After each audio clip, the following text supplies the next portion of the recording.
Jeff. And I'm Glenn. And we're doing a video on our layout. We're modeling the Port Huron and Detroit Railroad.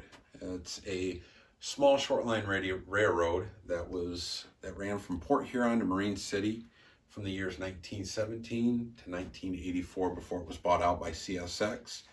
And we're going to show you our layout. Hi everybody. We're going to begin the tour of this HO scale layout at the most northern part of the layout, or northern part of the railroad, which began in Port Huron. So this here is the Black River Bridge.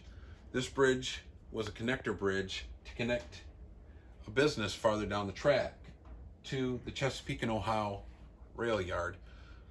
This bridge, I don't know exactly the year that it was built, but we're going to end up having it motorized, so it will raise and lower as needed, as detailed. We were going to do a spring bridge here, but we decided not to at the end, just for more. We weren't sure if it was going to be able to be very stable, so we decided to do this. So we're going to try to figure something out going underneath. But so as we move on, this first yard here, there's two separate yards. This first yard here was the Chesapeake and Ohio rail yard. This yard was built because back in the day, the old Canadian National Tunnel was too short to hold and allow some of the larger freight cars to actually clear under it. All right, so as we continue on the layout here, this was the C&O yard. This was the boat yard. The larger freight cars that would not be able to fit in the tunnel, they would load up onto ferries and they would take over to Canada. So Port Huron, if you guys aren't familiar with Michigan, is right on the St. Clair River, which is on the border of Michigan and Canada. So a lot of the tracks in Michigan, there's two tunnels that connect rail from the United States over to Canada. One is owned by Canadian National and the other is owned by Canadian Pacific. So this yard here, we set up, when we first started building the layout, we thought that Port Huron and Detroit ran on this, but come to find out they did some, but not a whole lot. So, but like with any layout, you need a big rail yard, and Port Huron didn't have really any large yards.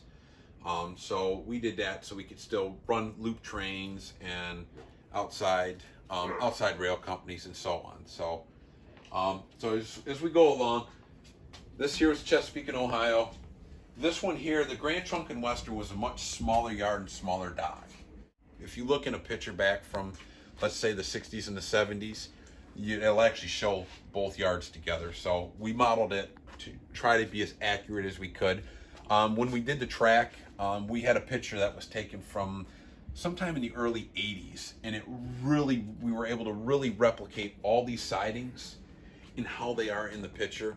The amount of tracks, we were able to really be pretty accurate with it. So we're happy with that when we decided our space. So as we come down, the Grand Trunk yard is a little bit smaller than the C&O yard, and I think it's a little bit smaller than what the real life yard was, just because we're kind of limited on space, and so we worked with what we had. The next part on the layout we're going to talk about is 32nd Street. 32nd Street ran from the very northern end where the Roundhouse is at, where their main office is at, and also Tappan Yard.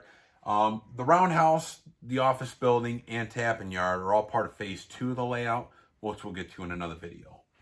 So 32nd Street, as it came down, this actually ran parallel with the street, which is also in many homes' front yards, people's front yards, their homes. There was a few businesses and so on. So when we got this, we really took big details when we took pictures, trying to really focus on trying to get it as accurate as we could, because when you come down to look at the layout, this is one of the first things that you're going to see. We designed this, we had a countertop put in, so that way we're going to set stools up, so that way you'll be able to sit down, enjoy it.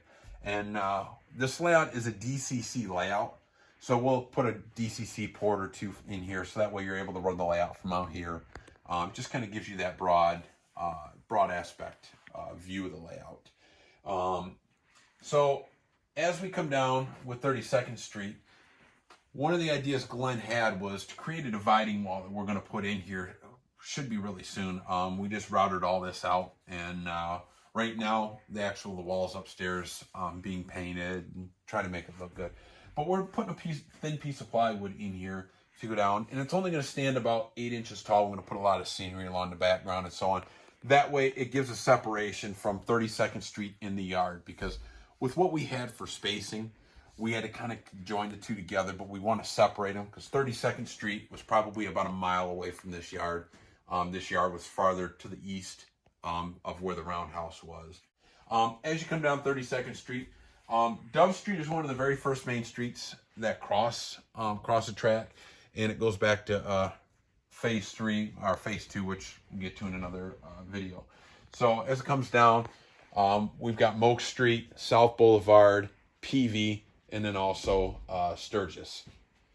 On these streets, we're going to put a house or two on there, so that way it really looks down there. I think we're going to put a mirror in here just to kind of amplify and make the street look like it continues on, but that'll be, again, for another later video.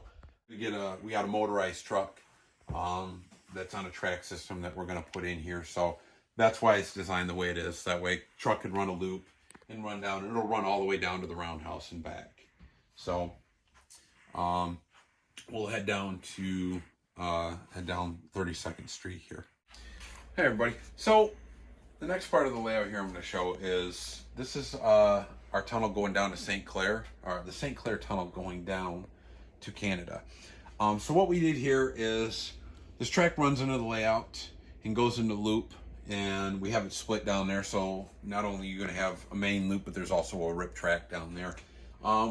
We did that in a sense. I wanted to try to have the appearance of watching one train go down while there's another one parked down there, and then the other one come back up. So you see one train go down, you see a different one come back out. And also with this loop, it also allows you to have the ability to run a loop train on the very out part of the track and still be able to run the yard and make most of your local deliveries throughout the layout, as I'll show you as we get farther down the layout. So we're at this part of the layout. This is where the end of 32nd Street come down, Canada comes out, and the C&O yard where they comes out. Kind of this intersection I made up. It's not real, you know, how the railroad was, but with being able to run the loops and just having more access on the tracks, I wanted to put this in. So as we come out, you got 32nd Street. That track now is going to continue. This is the main line coming out. So I put a track here to switch out to be able to get into this inner loop, because this inner part of the loop is the one that's going to handle all deliveries to the businesses and so on. This outer loop is what's going to give you the ability to kind of run trains around, run through the rest of the layout, come down through Canada, and come back out. All right, the next part of the layout as we come down, we just came down through 32nd Street and the interchange where the tunnel and all that come together. So first couple of the businesses, this here is going to be for Garwood Boats. The port here in Detroit had delivered to several boat companies throughout its time being in business. Garwood Boats was a small company. The big company that it really dealt business with was Chris Craft Boats out of Algonac, which used a separate company, Algonac Transit Company. They would bring a lot of the boats and stuff down up to the end of the Port Huron and Detroit Railroad. But that happened back in, I would say it was like in the 1930s to like the 1950s or 60s. There's a Port Huron and Detroit warehouse, and this is a warehouse where the Port Huron and Detroit would bring freight cars in, offload them, and put them on trucks to deliver to local businesses that didn't, you know, that weren't able to get rail access and so on like that. As we continue down, this here is going to be Daimler Chrysler. I don't exactly know what they actually did at this factory, but this was definitely a track that PH&D delivered to quite often. And the way this layout is actually the way it was in real life. It was a separate siding that came in and would split off and they cross. If you look on Google Maps, the track to St. Clair Rubber is gone nowadays, but you can still see where the track laid, and they took the cross out, and Daimler Chrysler they still deliver to this day. So as we work our way down,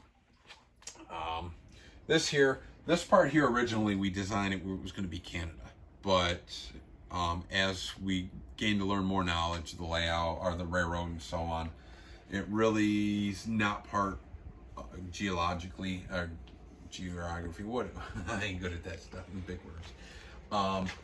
But it was not. It's not part of the PH&D. So it's just in a sense trying to give it a second layer to separate the two levels or the two views, just to try to give them separation.